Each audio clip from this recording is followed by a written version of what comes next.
So, we've had a look at attaching our IK control bones to singular mesh bones. Now, let's look at bone constraints.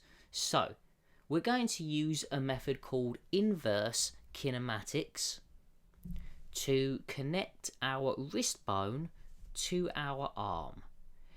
And the way we're going to do this is going to be quite different to just creating a parent. So, let's have a look and see how we do this in Blender.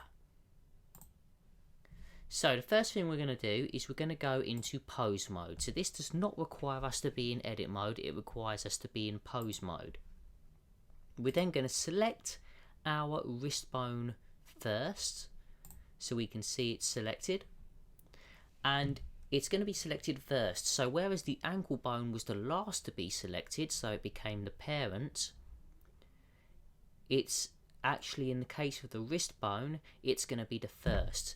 And we're just going to select the next one. So the lower arm, which is connected to it, is going to be the second to be selected. For the moment, we're not going to select the upper arm bone. We don't need to at this point. What we're going to do now, though, is, so the hotkey we're going to use is going to be Shift, Control, and C. And now we have a new menu. This is the Add Constraints menu. And we have so many different options we can choose. And each of these has their own way of being able to rig things together. What we're interested in today, though, is inverse kinematics. This adds a constraint to the active bone with the target. So we're going to left click, and we can now see that our upper bone has now been given a yellow shading. This yellow shading implies that we now have a bone constraint.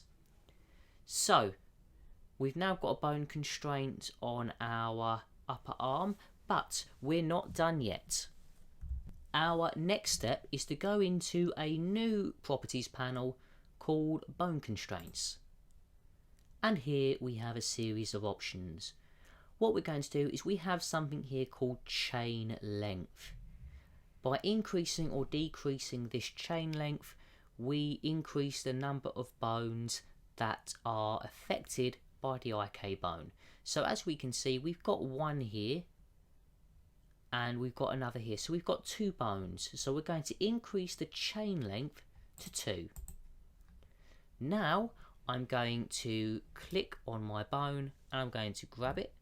If I pull away, we can see that it is influencing. If I put it towards, excellent. So now we've got the makings of our arm. If I just zoom around just a little bit so you can see from a couple of different angles. Very wild at the moment, but yes, we do have progress. Now we can help maneuver our arm thanks to our wrist bone. So that is how you can use an IK bone and use the inverse kinematics feature to connect to multiple bones so that it can influence a part of your mesh. Now, just one last thing, obviously we've got no bone constraints here. The reason why is because the bone constraint isn't for our IK bone. In this case, our bone constraint is for the bone that the IK bone is connected to, so our upper arm, and we can see that we have our bone constraint.